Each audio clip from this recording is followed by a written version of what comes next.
Hi viewers, எல்லாருக்குமே காலை வணக்கம். இன்றைக்கி நான் உங்ககிட்ட ஒரு விஷயம் ஷேர் பண்ணுறலான்னு சொல்லிட்டு தான் அந்த வீடியோவில் வந்திருக்கேன்.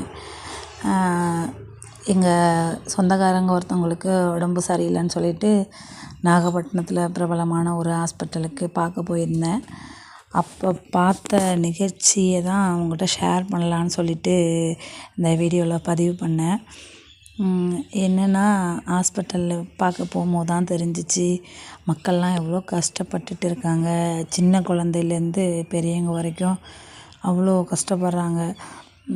நான் அப்போது என்ன நினச்சி ஃபீல் பண்ணேன்னா, நம்மக்கிட்ட காசு பணம் இல்லைனாலும் நல்ல உடம்பு இருக்கணும் அப்படின்னு நினச்சி நான் வேண்டிக்கிட்டேன். நான் அப்போது அந்த இடத்துல எனக்கு வேறு எதுவும் பெருசாக தெரியல.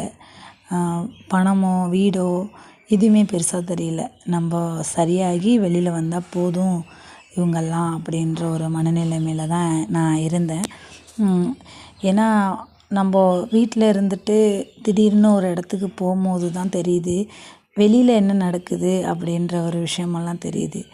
மக்கள் எவ்வளோ கஷ்டப்படுறாங்கன்றத என்னால் பார்க்க முடிஞ்சது, உணரையும் முடிஞ்சிச்சு. இது நம்ம பார்க்குறதோட உணரும் போது இருக்கிற வலி அதிகம். ஏன்னா எங்கள் குடும்பத்துலேயும் உடம்பு சரியில்லாமல் ஹாஸ்பிட்டல்லாம் இருந்திருக்கும்.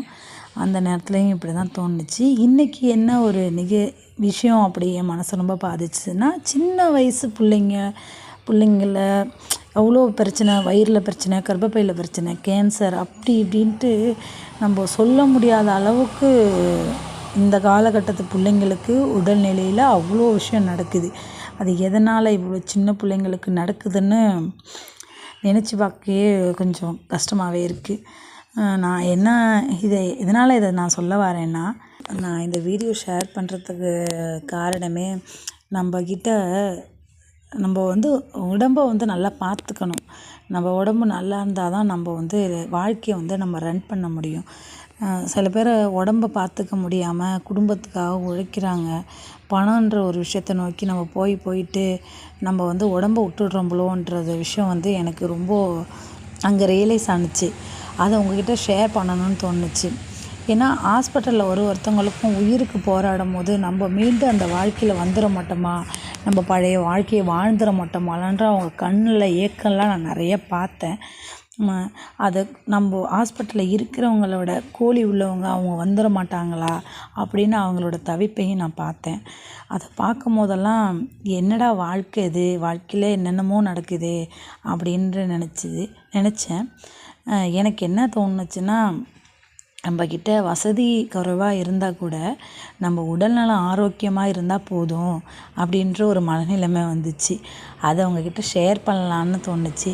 எத்தனை பேருக்கு இதேமாரி தோணியிருக்குன்னு தெரியல. அப்படி தோணியிருந்தால் எனக்கு கண்டிப்பாக கமெண்டில் சொல்லுங்கள்.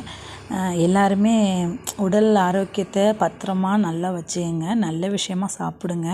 உடல் ஆரோக்கியம் இருந்தால் தான் நம்ம அடுத்து என்னென்ன வாழ்க்கையில் இருக்கிறத ஃபேஸ் பண்ணலாம்.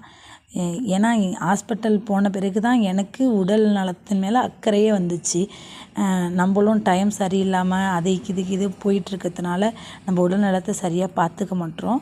கண்டிப்பாக எல்லோரும் உடல் நலத்தை கண்டிப்பாக பார்த்துக்கோங்க.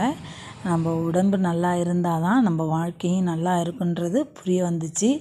பணம் தேவை தான், பணத்தை விட உடம்பு ரொம்ப ரொம்ப ரொம்ப முக்கியம்னு நான் இன்றைக்கி உணர்ந்தேன். அது இந்த ஹாஸ்பிட்டல் எனக்கு உணர்த்துது. இந்த மக்களை பார்க்கும்போது ரொம்பவே உணர்த்துச்சு. அதை உங்களால் ஷேர் பண்ணியிருக்கேன்.